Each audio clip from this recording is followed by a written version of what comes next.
What makes the coolest so damn cool? Custom cell with the massive motor we have in here for your coolest charger. And this just slides right in here. Cooler, or the picture in here, can you actually fire up the blender? And let's do it. Puts out as much sound as possible. USB device, you're gonna plug it right in. LED light, your plates, your knives, your cutting board. We've got this high-end professional heavy-duty aluminum handle. Coolest Cooler is flat broke and looking for an investor, but backers are pissed off. Coolest Cooler needs another 15 million, creator says. Few projects on Kickstarter or any other crowdfunding website are as infamous as the Coolest, which remains the third most funded Kickstarter project to this day. It is often mentioned when the topic of crowdfunding gone awry is brought up, and for good reason. The reputation of both the project and the man behind it forever tarnished and the company in shambles. But how did all of this happen, and why? The project itself was launched on July 8th, 2014, and was titled Coolest Cooler. 21st Century Cooler, that's actually cooler. The rest of the project also abused the word cool the way Gearbox abuses the word badass, but in their defense, they were making an actual cooler. The project was, of course, a massive success, and obliterated its funding goal, crushing every existing Kickstarter record, which earned plenty of snide remarks online, but with that much money given to it, there weren't that many people that would come out outright skeptical about its success. $13 million seemed like such a huge amount of money. But it wasn't. Let's run some maths. The initial funding goal was only $50,000. At $185 per cooler, that amounts to roughly $271. Now, if they went slightly over $50,000, you could maybe get about 300 coolers.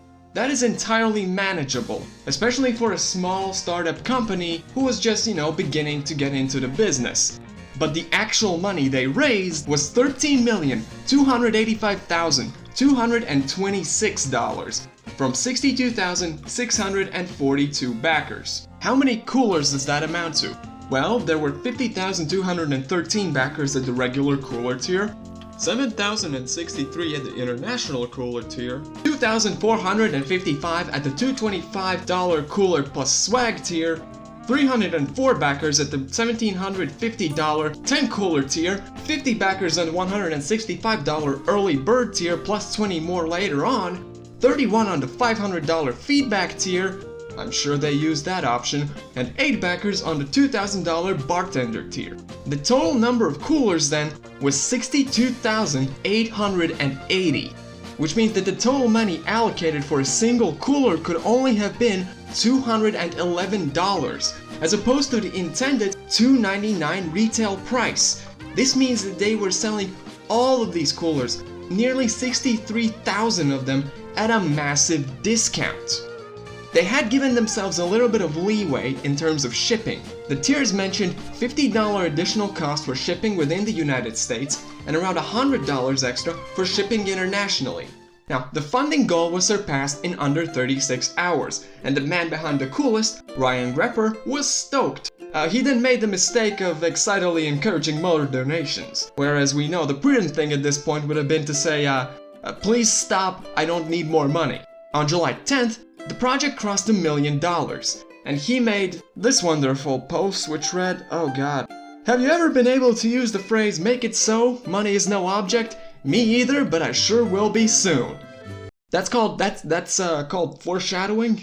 At this point, Ryan was supposedly flying all across the country, racking up thousands of frequent flyer miles to make sure his teams were all on track. On August 25th, they got over $10 million, and by August 27th, it had overtaken the Pebble Watch as the #1 most funded Kickstarter project of all time. It then ended on the 30th with its record-shattering $13 million. And that's when the problems would begin. At first they were minor. There were some hiccups in the system regarding Amazon orders not appearing properly, but this seemed largely irrelevant in the grand scheme of things. The much bigger issue was one in Ryan's backend. On the project, the demand had greatly exceeded their expectations. In order to meet this demand, Ryan partnered with Dragon Innovations, an organization specialized in working with crowdsourced projects like The Coolest, in order to establish production lines in China across several factories. This would be all well and good, but here we have to look back at the reward tiers again. Note the emphasis on shipping costs. Shipping in the US, shipping internationally, Please oh please, remember that shipping costs extra, Ryan would remind his backers in almost every tier. Going by these notes, it seemed that the intent was initially to manufacture these coolers domestically, thus allowing for cost-efficient delivery within the United States. But as it stood now, these coolers would have to be delivered to the United States from China first. Production, shipping, logistics, certification. All of this started eating up not just his resources, but his time too. The original delivery estimate for the coolest was February 2015. When February rolled around, however, the date had been postponed to July. Now, one of the reasons that the project was postponed by so much and delivery was postponed for so long is that Ryan had made a rather interesting decision. You see, realistically, what Ryan could have done, realizing that he just didn't have the necessary resources to do the project as he had intended, is to make the coolest cheaper, slightly shittier, piss off some backers, but deliver it on time and it's just, it's fine. He would lose some face, but what are you gonna do? He could have just carried on as he had already planned, and as a result he would lose some money, but save his face and be able to go back to the drawing board. But what does our protagonist, the absolute Giga Chad, the Sigma Grindset Galaxy Brain Genius do? Well, he makes the coolest more expensive to produce. Now, mind you, he did this at no extra cost to the backers. The retail price of the coolest then went up from $2.99 to $3.99. This seems like it could have been done just to increase the price of the coolest in order to sell it for a higher price on Amazon, but let's actually take a look at these upgrades and see for ourselves. What were they exactly? Well, they improved the panel design and functionality, there was a way better Bluetooth speaker attached to the device now, and most importantly, they had improved the battery, from an 18-volt nickel metal hydrate to a 20-volt lithium battery. Battery life was the real issue. You had to work with the blender, the cooler itself, the lights, the USB charging port, and the Bluetooth speaker. All of this required power, and quite a lot of it. The blender itself also improved from an 18-volt to a 20-volt blender. Now, these were the main upgrades, but do all of these upgrades warrant an increase of $100 in price? No. The cost of improved gadgets like these on Amazon could be as little as like $20. So was it just a scheme to get a bunch more money? Well, if it was, then it wasn't a very good one. Back to maths. You have 63,000 coolers to make, and you just increased production costs by only about $20 per cooler. That's nearly $1.3 million. If you then increase the retail price by $100, in reality your earnings have gone up by $80. As a result, you'd need to sell nearly 16,000 coolers just to make back the investment. If this was a purely business decision, it was a terrible one. But Ryan isn't a businessman, he's an inventor, something he's rather proud of. Admittedly, the only invention I could find online from him, save for the coolest, was this. His first invention, the Flirty Bird Flyer in 2012. The best way that I could describe it is like a cross between one of those ferret ball toys, a gun, and a steel wire from Hitman. It didn't really work that great. According to reviews, it kept breaking down. I think reliability isn't really a strong suit of Ryan's inventions. A year before making this groundbreaking invention, however, in 2011, Ryan had started his company, Inventor's Blueprint. A lot of people discovered the site post-coolest and saw it as a grift, since it definitely had the air of one of those webinar self-help sites, but I believe he was genuine in wanting to work with actual inventors, and had been doing so for years before. The site had been around for much longer than the coolest, although it did get freshened up quite a lot around that time. The 2014 project wasn't actually Ryan's first go at Kickstarter, and not his first go at creating the coolest. He had tried to fund the coolest in 2013, but he had done this around December, which turned out to not be the best time to try and fund a cooler intended for summertime fun. The project's goal was $125,000, and it received $102,000 from 279 backers. Clearly, Ryan saw interest and potential in the idea, but perhaps he recognized that he was asking for a bit much for the product he had created. In 2014, He had both improved the project and the product, while also asking for a smaller amount of money, only $50,000 compared to the previous $125,000. And if you look at how much backing the first project got, it seems obvious that he wouldn't have expected to get $13 million on his second project. Not only that, but the previous version of the Coolest was clearly cheaper, however it was being sold at the same price as the 2014 version.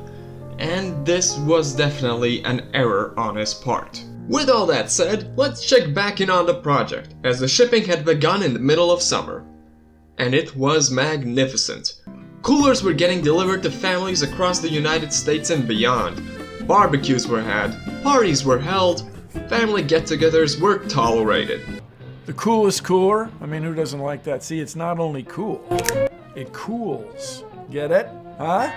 Everything was going to work out just... And then the factory providing motors for the Coolest blender went on strike.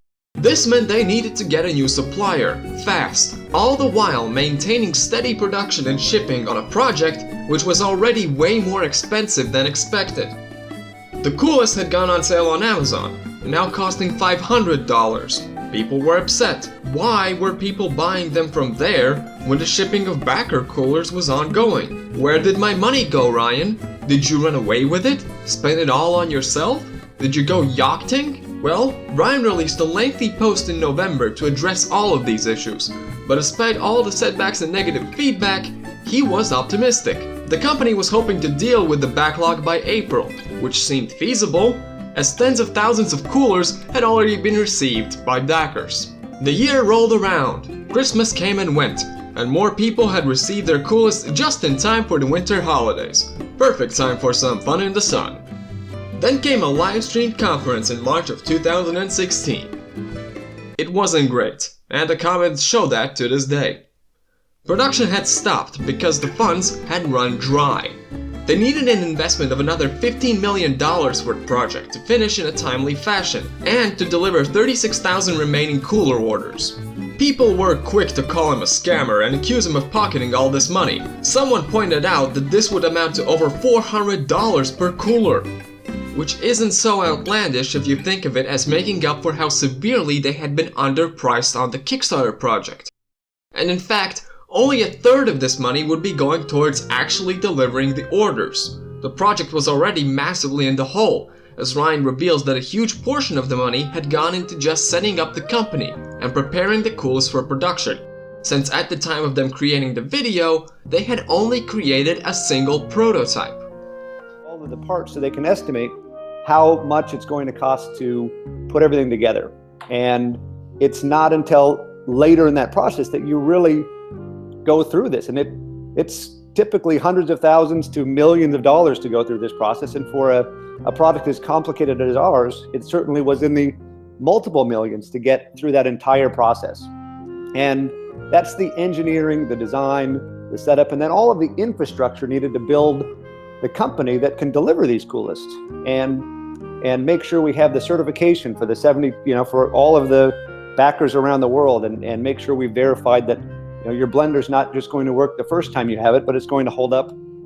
To help make up for the shortfall, Ryan would announce the 4th of July option, an opt-in for paying an additional fee of $97 in order to expedite shipping and receive the Coolest before the 4th of July.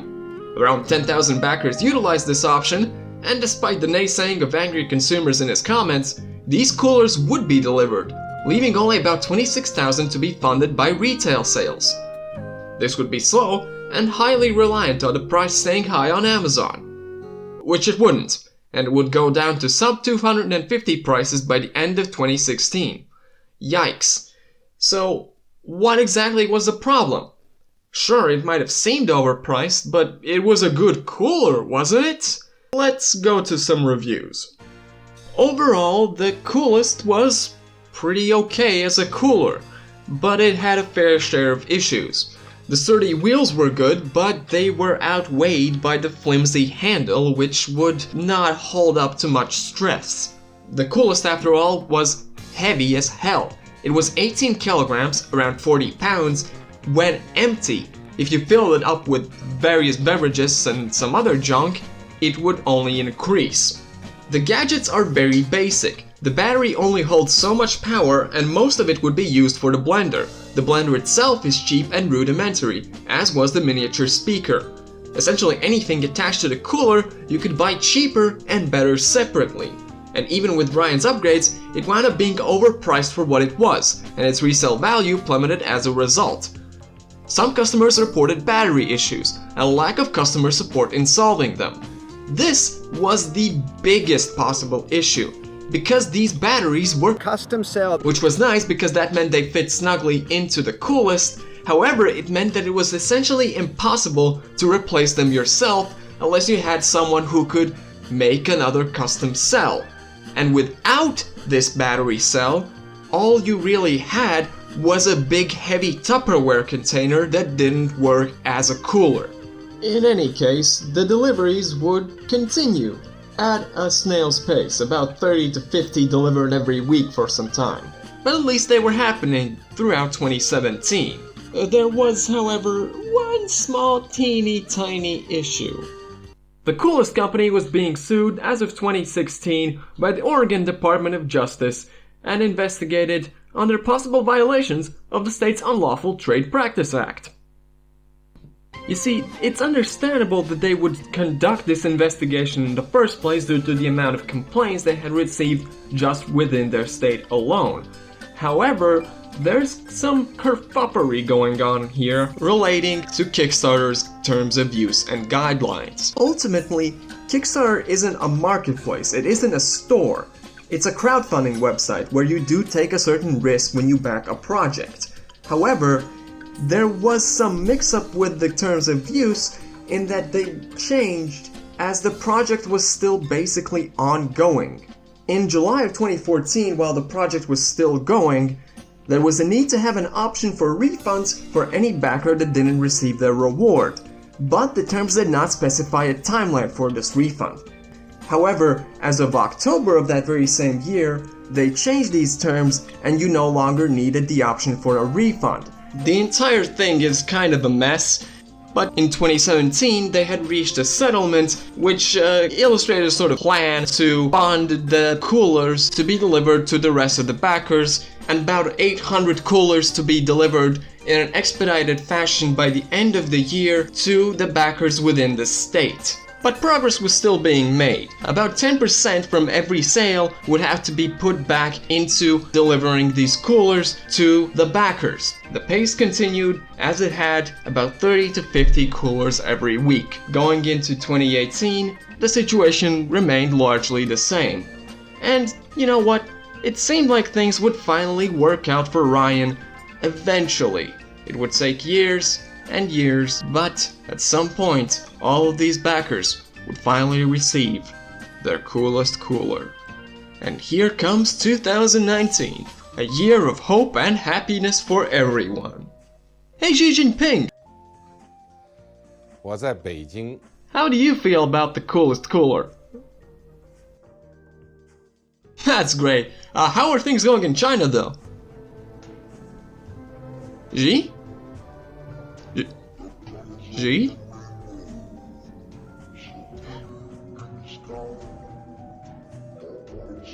Donald Trump don't trust China. China is asshole. The ensuing trade war between the United States and China, well, it didn't help. And in December of 2019, the Coolest Cooler announced its bankruptcy.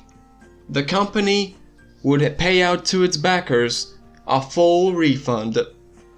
What was that?